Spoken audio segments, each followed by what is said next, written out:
નમસ્કાર. 4મી ગુણાના વંદન.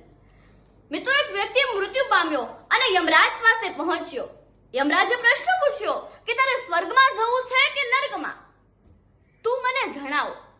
તો પેલા વ્યક્તિએ જવાબ આપતા પહેલા કહ્યું કે મારે બંને જગ્યાને જોવી છે કે બંને જગ્યા કેવી છે. એટલે યમરાજ સૌ પ્રથમ એ વ્યક્તિને નર્કમાં લઈ જાય છે. એક વિશાળ ખંડ હતો, જમવાની વ્યવસ્થા હતી, અલગ અલગ વાનગીઓની ગોઠવણી કરવામાં આવી હતી અને મધુર સંગીતો વાગતા હતા.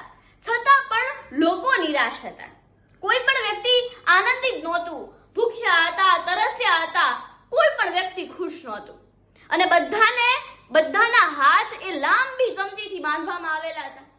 પછી યમરાજ એ વ્યક્તિને સ્વર્ગમાં લઈ જાય છે. ત્યાં જેવી જ વ્યવસ્થા હતી. એક વિશાળ ખંડ હતો, અલગ અલગ વાનગીઓની ગોઠવણી હતી, જમવાની સારી વ્યવસ્થા હતી અને મધુર ગીતો વાગતા હતા અને બધા લોકોને બધાના હાથને લાંબી ચમચીથી બાંધવામાં આવેલા હતા. પણ પરિસ્થિતિ અલગ હતી. બધા જ લોકો આનંદિત હતા, ખુશ હતા, એકબીજા લોકોને જમાડતા હતા. બધા જ આનંદિત હતા. સ્વર્ગમાં રહેતા લોકો માત્ર પોતાનું જ નહીં પણ બધાનો જ વિચાર કરતા હતા. મિત્રો, સ્વર્ગ અને નર્ક આવું કશું હોતું જ નથી.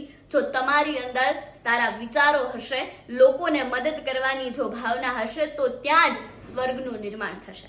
મિત્રો, એક સ્પષ્ટતા તમને કરી દઉં કે કોઈ પણ ગ્રંથોની અંદર, કોઈ શાસ્ત્રોની અંદર સ્વર્ગ કે નરક આ શબ્દનો પ્રયોગ કરવામાં આવ્યો જ નથી. આ શબ્દને પ્રયોજવામાં જ નથી આવ્યો કે આમનો ઉલ્લેખ કરવામાં જ નથી આવ્યો.